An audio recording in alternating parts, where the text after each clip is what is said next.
बिस्मिल्लाहिर्रहमानिर्रहीम सुबहानल्लाहि व बिहम्दिही सुबहानल्लाहिल अज़ीम सल्लल्लाहु अलैहि व आलिहि वसल्लम। नाज़रीन कराम, ये उस वक्त की बात है जब दुनिया पर गुनाहों का अंधेरा छा चुका था, ज़मीन पर अल्लाह की नाफरमानियाँ आम हो चुकी थीं, इंसानियत तबाही के दहाने पर थी। तब अल्लाह रब्बुल इज़्ज़त ने अपने नबी हज़रत नूह अलैहिस्सलाम को हुक्म दिया कि एक कश्ती बनाएं और उसमें अपने सच्चे मानने वालों को सवार करें और हर जानदार के एक एक जोड़े को कश्ती में सवार करें।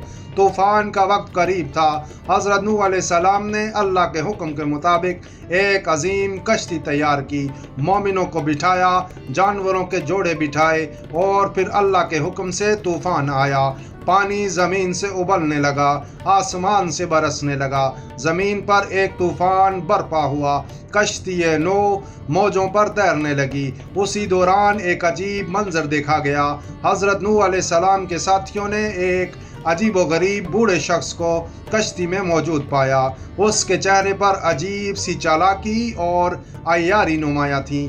कोई नहीं जानता था वो कौन है, कहाँ से आया है। ना वो मोमनों में शामिल था, ना जानवरों के जोड़े में। सब हैरान हो गए। लोगों ने हज़रत नूह अलैहिस्सलाम से अर्ज़ किया, ऐ अल्लाह के नबी, ये बूढ़ा कौन है? ना हमने इसे पहले देखा, ना ये हम में से है। हज़रत नूह अलैहिस्सलाम ने उस बूढ़े की तरफ देखा और फरमाया, ऐ बुज़ुर्ग, तू कौन है, किस मकसद से आया है? बूढ़े ने सर झुका कर कहा, ऐ नूह, मैं शैतान हूँ। यह सुनकर तमाम अहले ईमान के चेहरों पर हैरत छा गई। कश्ती का माहौल बोझल हो गया। हज़रत नूह अलैहिस्सलाम ने गुस्से से फरमाया, ऐ मरदूद, तू यहाँ क्या कर रहा है? किस जुर्रत से तू कश्ती निजात में आ गया? शैतान बोला, मुझे माफ़ कर दीजिए, मैं अपने गुनाहों पर नादिम हूँ, गलती हो गई, मैं तौबा करना चाहता हूँ। हज़रत नूह अलैहिस्सलाम ने फरमाया, तू तौबा का अहल नहीं, हमें सच बता, तू कश्ती में कैसे दाखिल हुआ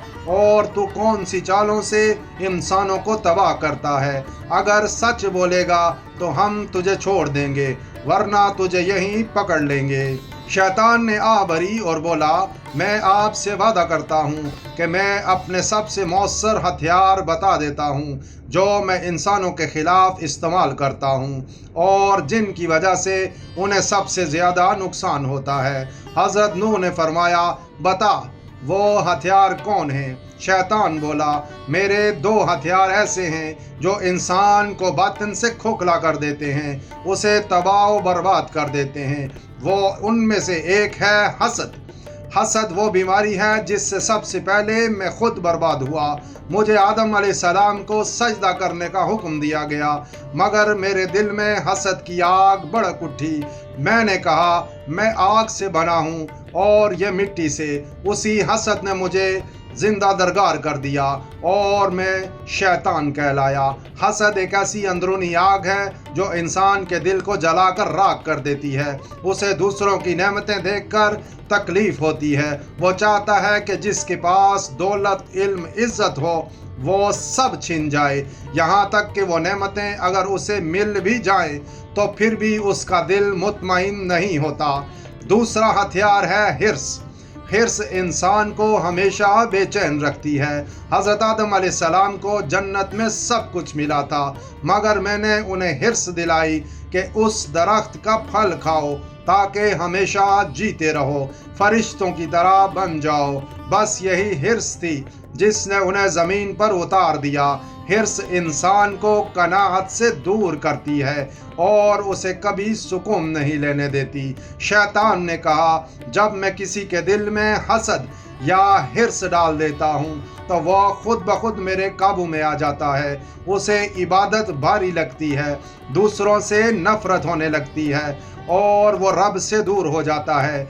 यही मेरा सबसे कामयाब हमला है। हज़रत नूह अलैहिस्सलाम ने फरमाया, तुम्हारे यही हथियार दुनिया के सबसे ख़तरनाक हथियार हैं और हम अपनी उम्मत को इन दोनों हथियारों से बचने की तलकीन करते हैं। अल्लाह करीम हम सब को बरकत और आफियत अता फरमाए।